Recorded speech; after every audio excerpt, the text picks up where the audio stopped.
जोहार नमस्कार।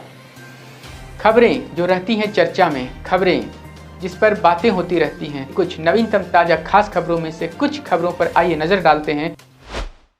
जोहार दर्शकों, स्वागत है आपका आज के ताज़ा समाचार बुलेटिन में। हम आपके लिए लेकर आए हैं झारखंड और देश दुनिया की 25 बड़ी खबरें। तो चलिए बिना देर किए शुरू करते हैं। सबसे पहले बात झारखंड की। चाईबासा में एक जन सेवक जगमोहन सोरेन का दफ्तर में सिगरेट पीते हुए वीडियो वायरल होने पर मुख्यमंत्री के निर्देश पर उन्हें तत्काल निलंबित कर दिया गया। ये कार्रवाई सरकारी सेवा नियमों के तहत की गई ताकि सरकारी कार्य प्रणाली की गरिमा बनी रहे और अनुशासन कायम रहे। कर्मा खदान हादसा में मारे गए मजदूरों के परिजनों को मिलेगा 8 लाख का मुआवजा। रामगढ़ के कुजू क्षेत्र स्थित कर्मा कोलियारी में ओपन कास्ट खदान हादसे में 4 लोगों की मौत के बाद परिजनों को 2-2 लाख रुपए की आर्थिक सहायता और आउटसोर्सिंग कंपनी में एक नौकरी देने का आश्वासन मिला। देर रात एसडीएम की मौजूदगी में सीसीएल प्रबंधन, समाजसेवियों और मृतकों के परिजनों के बीच वार्ता के बाद ये समझौता हुआ। टेल्को की जेमको बस्ती में रहने वाले चलने फिरने में असमर्थ अतुल प्रसाद को 2 वर्षों से सरकारी सहायता नहीं मिली थी, लेकिन सोशल मीडिया के माध्यम से सामाजिक कार्यकर्ता करणदीप सिंह की अपील पर मुख्यमंत्री ने त्वरित संज्ञान लिया। अब उम्मीद है कि अतुल को जल्द ही व्हीलचेयर और आर्थिक सहायता मिल सकेगी, जिससे उनका जीवन थोड़ा सहज हो पाएगा। डुमरी विधायक जयराम महतो ने चुनावी वादे के तहत अपनी 3 महीने की सैलरी का 75% हिस्सा मैट्रिक और इंटर के टॉप 10 छात्रों को पुरस्कार स्वरूप देने की घोषणा की है। 7 जुलाई को नावाडी स्टेडियम में इन मेधावी छात्रों को सम्मानित किया जाएगा। रांची में आज 6 जुलाई को महाप्रभु जगन्नाथ की घुरती रथ यात्रा श्रद्धा और धूमधाम से निकाली गई, जिसमें वे मौसीबाड़ी से मुख्य मंदिर लौटे। प्रशासन ने सुरक्षा के व्यापक इंतजाम किए हैं और रथ यात्रा का शुभारंभ शाम 4 बजे हुआ। श्रावणी मेला से पहले कांवरिया पथ पर गंगा बालू बिछाने, इंद्र वर्षा, शौचालय और पेयजल जैसी व्यवस्थाएं अंतिम चरण में हैं, ताकि श्रद्धालुओं को सुविधा और राहत मिल सके। प्रशासन ने 10 जुलाई तक सभी कार्य पूरे करने का निर्देश दिया है, जिससे कांवरियों की यात्रा सुरक्षित और आरामदायक हो सके। नई शिक्षा नीति के तहत डिग्री कॉलेजों में इंटरमीडिएट की पढ़ाई बंद करने के फैसले का छात्रों ने विरोध करते हुए मुख्यमंत्री से इसे सत्र के बीच में लागू न करने और निर्णय पर पुनर्विचार की मांग की है। झारखंड में आज से 7 जुलाई तक भारी बारिश और वज्रपात की संभावना को देखते हुए मौसम विभाग ने कई जिलों में ऑरेंज और येलो अलर्ट जारी किया है। बंगाल की खाड़ी में बने निम्न दबाव क्षेत्र के कारण मौसम विभाग ने लोगों से सतर्क रहने और सुरक्षित स्थानों पर रहने की अपील की है। कांके विधायक सुरेश कुमार बैठा ने लगाया है कि बुढ़मू निवासी जितेंद्र रजक को खलारी पुलिस के जमादार जयशंकर राम ने पूछताछ के नाम पर हिरासत में लेकर बेरहमी से पीटा और घायल अवस्था में छोड़ दिया।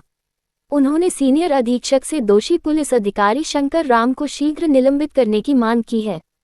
ज्ञात हो कि इससे पहले भी खलारी और बुढ़मू थाना पर स्थानीय ग्रामीणों ने बेवजह प्रताड़ित करने, शिकायत दर्ज नहीं करने, दर्ज शिकायत पर गिरफ्तारी नहीं करने और ट्रैफिक जांच के नाम पर मारपीट करने जैसे आरोप लगते रहे हैं।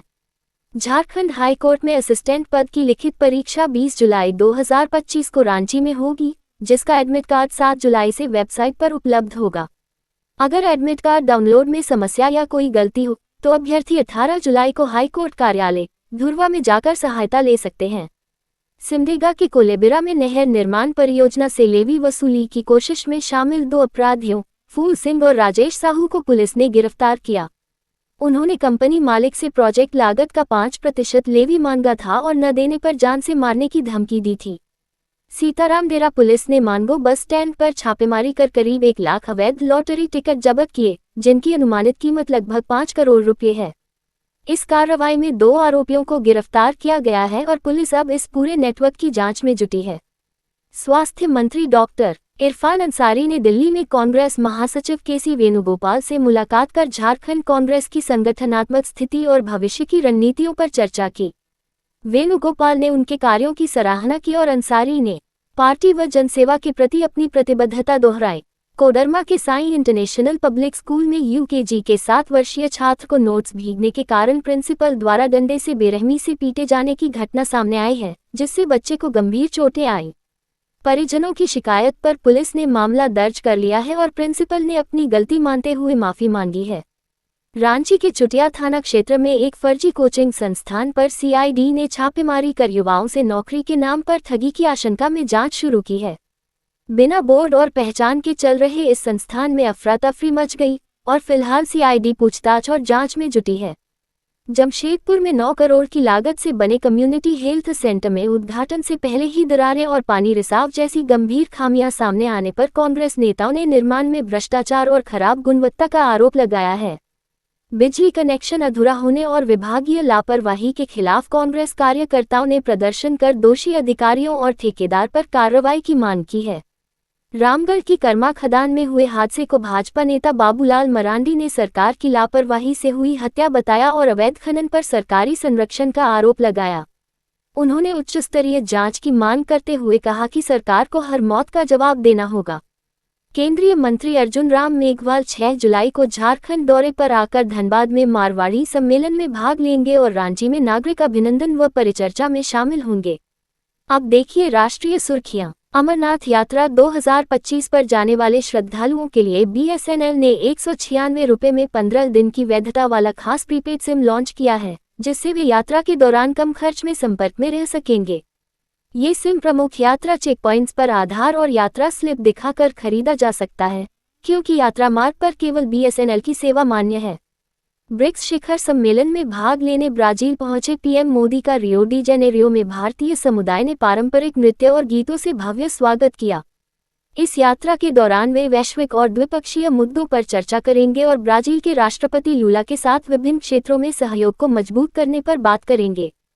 पटना में मुहर्रम के मौके पर आरजेडी प्रमुख लालू प्रसाद यादव के आवास पर ताजिया जुलूस पहुंचा, जहां मुस्लिम समुदाय के लोगों ने हथियारों के साथ करतब दिखाए। राबड़ी देवी ने ताजिया की पूजा की। हालांकि यह कार्यक्रम संवेदनशील वीवीआईपी जोन में हुआ, जिससे सुरक्षा को लेकर सवाल उठे। हाजीपुर में चिराग पासवान ने पटना में व्यापारी की हत्या को लेकर नीतीश सरकार की कानून व्यवस्था पर सवाल उठाए और महाराष्ट्र में उद्धव राज ठाकरे की एकजुटता को राजनीतिक अवसरवाद बताया। उन्होंने वोटर लिस्ट सुधार पर विपक्ष की राजनीति की आलोचना करते हुए लोकतंत्र को मजबूत करने की अपील की। पटना में व्यवसायी गोपाल खेमका की हत्या पर राहुल गांधी ने बिहार को क्राइम कैपिटल बताते हुए नीतीश भाजपा सरकार की कानून व्यवस्था पर कड़ा हमला किया और बदलाव की अपील की। उन्होंने कहा कि बिहार में अब डर नहीं, तरक्की चाहिए और यह चुनाव सरकार बदलने नहीं, राज्य को बचाने का मौका है। पटना में उद्योगपति और बीजेपी नेता गोपाल खेमका की हत्या ने बिहार में कानून व्यवस्था को लेकर सियासी भूचाल ला दिया, जिस पर तेजस्वी यादव ने नीतीश सरकार पर तीखा हमला बोला। मुख्यमंत्री नीतीश कुमार ने उच्च स्तरीय बैठक कर कड़ी कार्रवाई के निर्देश दिए, वहीं पुलिस ने सिट गठित कर जांच शुरू कर दी है। पटना में डेंगू की जांच को बेहतर बनाने के लिए स्वास्थ्य विभाग ने नई डेंगू कॉम्बो किट शुरू की है, जो एक साथ 3 संकेतकों एनेसेक, आईजीएम और आईजीजी की जांच करेगी। इससे सेकेंडरी डेंगू की पहचान, इलाज में तेजी और अनावश्यक अस्पताल भर्ती से राहत मिलेगी। केंद्र सरकार ने टोल टैक्स में 50% तक कटौती करते हुए सुरंग, फ्लाईओवर और एलिवेटेड रोड वाले हाईवे सेक्शनों के लिए नई गणना पद्धति लागू की है, जिससे अब टोल कम लंबाई के आधार पर तय होगा। इससे रोजाना हाईवे पर सफर करने वालों, ट्रक और लॉजिस्टिक्स कंपनियों को बड़ी राहत मिलेगी और यात्रा अधिक किफायती व समय बचाने वाली होगी। आईसीएआई ने सीए फाउंडेशन, इंटरमीडिएट और फाइनल परीक्षाओं के नतीजे अपनी वेबसाइट https://iceexam.akai.org पर जारी कर दिए हैं, जहां छात्र रोल नंबर और registration details score card download कर सकते हैं। रिजल्ट को लेकर किसी भी समस्या के लिए छात्र हेल्पलाइन या परीक्षा केंद्र से संपर्क कर सकते हैं। बिहार सरकार ने SC/ST किसानों के लिए मछली पालन को बढ़ावा देने हेतु 8 पठारी जिलों में तालाब निर्माण पर 80% तक सब्सिडी देने की योजना शुरू की है, जिससे 1 एकड़ पर 13.36 लाख रुपए तक का अनुदान मिलेगा। इच्छुक किसान 31 अगस्त 2025 तक fisheries.bihar.gov.in पर आवेदन कर सकते हैं और चयन प्रक्रिया समिति द्वारा पारदर्शी तरीके से की जाएगी।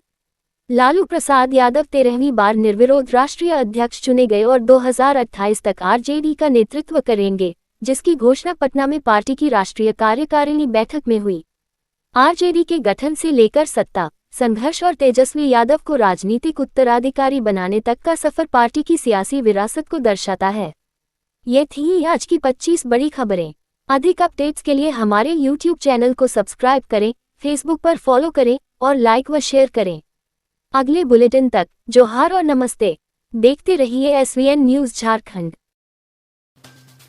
तो कैसी लगी आपको हमारी ये खबर, ये हमें कमेंट बॉक्स में लिखकर ज़रूर से बताएं। और ऐसे ही नवीनतम ताज़ा अपडेट्स, खास खबरों से रूबरू बने रहने के लिए बने रहे हमारे संग। कैमरा के पीछे से मेरा सहयोग कर रहे अजय महतो, आनंद चौहान और युगल किशोर भगत के साथ मैं यजत पिंटू रांची।